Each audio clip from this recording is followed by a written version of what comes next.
Você sabia que um simples detalhe no pulmão de uma mulher revelou o crime mais frio e cruel do Brasil? O que a autópsia encontrou naquele corpo submerso prova que ela lutou até o último segundo. E o que o assassino fez depois vai fazer seu sangue gelar. Mércia Nakashima era uma advogada de 30 anos, linda, sorridente e cheia de planos para o futuro. Quem olhava de fora enxergava uma mulher forte, determinada e que tinha acabado de conquistar sua independência. Mas por trás daquela vida estruturada existia uma sombra que a perseguia há anos. Essa sombra tinha nome e sobrenome. Misael Bispo de Souza, um ex-policial militar e também advogado que foi parceiro de trabalho e namorado de Mércia por quase 9 anos. O relacionamento dos dois sempre foi turbulento, marcado por ciúme excessivo, possessividade e um controle sufocante que Misael exercia sobre ela. Quando Mércia finalmente tomou coragem para colocar um fim definitivo naquela relação abusiva, ela achou que estava caminhando para a liberdade.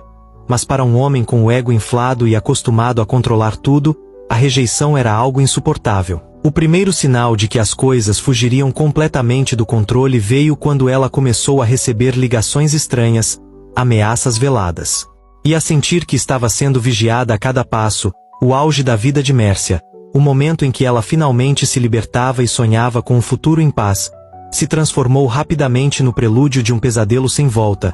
No dia 23 de maio de 2010, Mércia foi a um almoço em família na casa dos pais em Guarulhos. Ela estava feliz. Conversou com todo mundo e se despediu no final da tarde dizendo que ia para casa. Mas ela nunca mais chegou.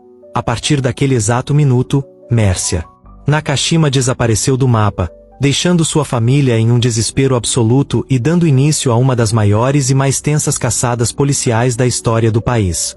O sumiço de Mércia mobilizou a polícia e a imprensa, mas as primeiras horas foram cercadas por um mistério perturbador.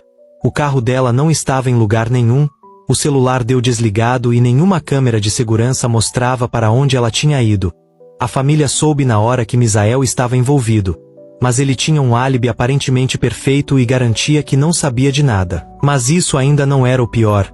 À medida que os dias passavam, a investigação começou a reconstruir os últimos passos de Mércia e encontrou rastros que desmontavam a versão do ex-namorado.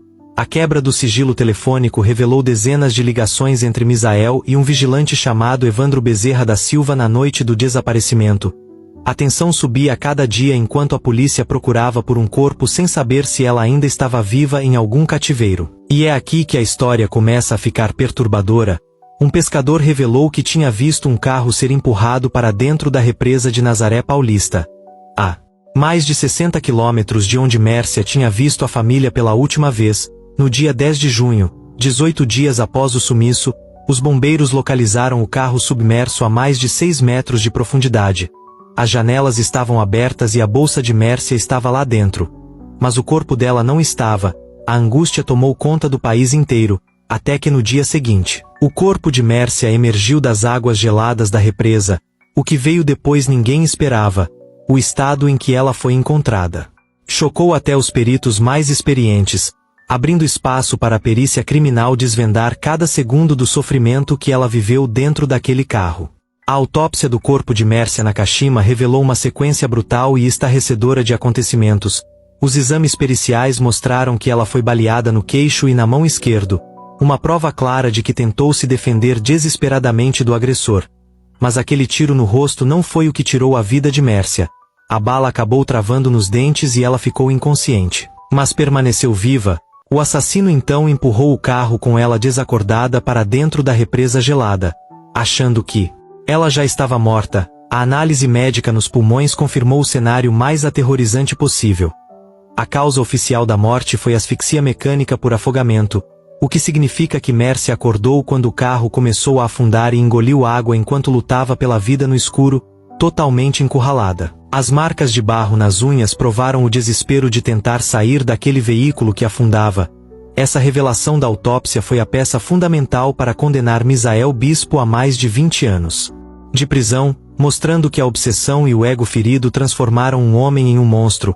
A história de Mércia nos lembra até onde a possessividade e a incapacidade de aceitar o fim de um ciclo podem levar alguém, mostrando que o medo e o controle sufocante são os verdadeiros sinais de perigo que jamais devemos ignorar. Se você é fascinado por casos reais e quer entender a mente de criminosos através de autópsias que a história tentou esconder, clica no botão de seguir agora mesmo porque ainda tem muitos mistérios sombrios que a gente precisa dissecar juntos.